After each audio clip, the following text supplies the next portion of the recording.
राजकवी Govind Laxman zokarkar. My grandfather, माझे आजोबा. नच कधी चिंतले अहित कुणाचे, मुळीनी मनीही कुणाला शाप दिले, ना मुळी केला न अडथळा, सुखी कुणाच्या मुळी. Means never wished bad for anyone, never cursed anyone, never hindered anyone's happiness. Whenever he spoke to anyone, my grandfather always spoke with love and sweetness. He would begin every sentence with the word child, or in Marathi, baal. Forget about anger. We never saw him even talk loudly.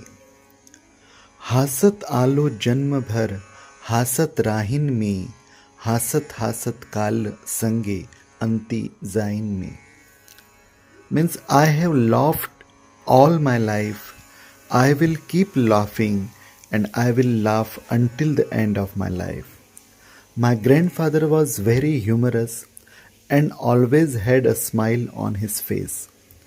Whenever anyone came to visit him, he would greet them with a happy heart and a childlike, innocent, and loving smile. No matter how serious the conversation, he would occasionally tell a funny story and make everyone laugh. मज दूध नको, मज काफी नको, मज फूल गुलल मिठाई नको, मज एक जलाचा प्याला द्या. I don't want milk, I don't want coffee, I don't want flowers, roses or sweets. Give me a glass of water. By God's grace, my grandfather remained in good health throughout his life. Despite being a unique gift from the nature, he strictly followed a strict dietary and living discipline. He enjoyed a variety of food, but he had strict control over the quantity he ate. No matter how delicious or favorite the food was, he never broke his self-imposed dietary discipline.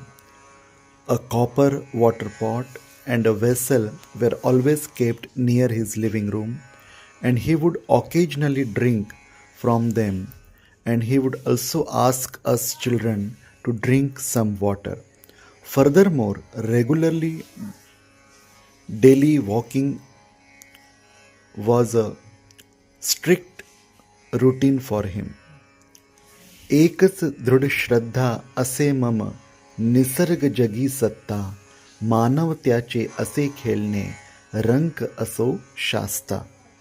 I firmly believe that nature is the power of the universe and humans are its playthings, whether it be pauper or ruler.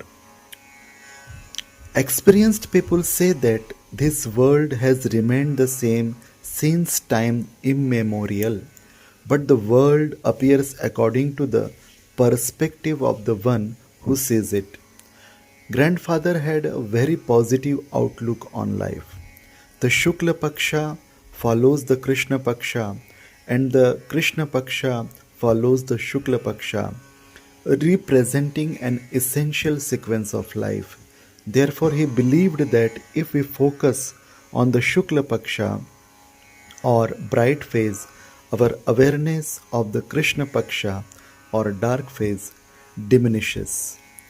नव्या जुन्याचा जुनाच गोंधळ, वृद्ध तरुण हा विचार पोकळ, प्रयोग केवळ बौद्धिक वळवळ. Means the age-old confusion of old and new, the idea of old and young is a hollow experiment, merely a mental confusion. The lack of communication between the older generation and the new generation is usually due to a generation gap. Grandfather was an exception in this respect, whether it was with very young children, young boys and girls, old people or elderly people. He could communicate with great skill and ease. Regardless of age group, he considered them his close friends, his soulmates. He was always aware and updated about developments in various fields. Once in childhood, we were sitting together talking about cinema, about whose new film was coming out. Grandfather was sitting nearby. He suddenly said, "Your Shah Rukh Khan's new film is coming out soon." We were surprised to hear this. He also watched cricket matches with great interest. In addition, he was constantly in communication with various writers through correspondence. कलेमध्ये रमतो सदैव ही काव्यकृती रचतो मनोराज्यी परिसदा रंगोनी गुंग धुंद असतो. He says he delights in art, always composing poetic works. In the empire of the mind, I always remain blissful. Besides Marathi, grandfather had a special command of the English language. Many students came to him daily to learn English. The famous English writer E.M. Forster happily gave him permission to translate his book A Passage to India into Marathi. सूचना सौगंध हीच मम खा प्या सुखकंद आनंदाला लुटमी जात जगती निर्मा आनंद. My advice to all: eat, drink and live life happily. Create happiness. Grandfather's entire personality, including his conduct, lifestyle, clothing and attire, was very natural, simple and gentle. Simple living, high thinking was the basic mantra of his life. Staying away from propaganda, he devoted his entire life to literary pursuits. एकलेच यायचे एकलेच जायचे मागुती न पाहायचे पुढे पुढे जायचे. Means we come alone, we go alone, we should never look back. We should always move forward. During his final illness, he was admitted to the hospital. A nurse came to give him an injection. He disliked injection and other such things. While receiving the injection, he smiled gently and said, "Now all this must end." And these were his last words.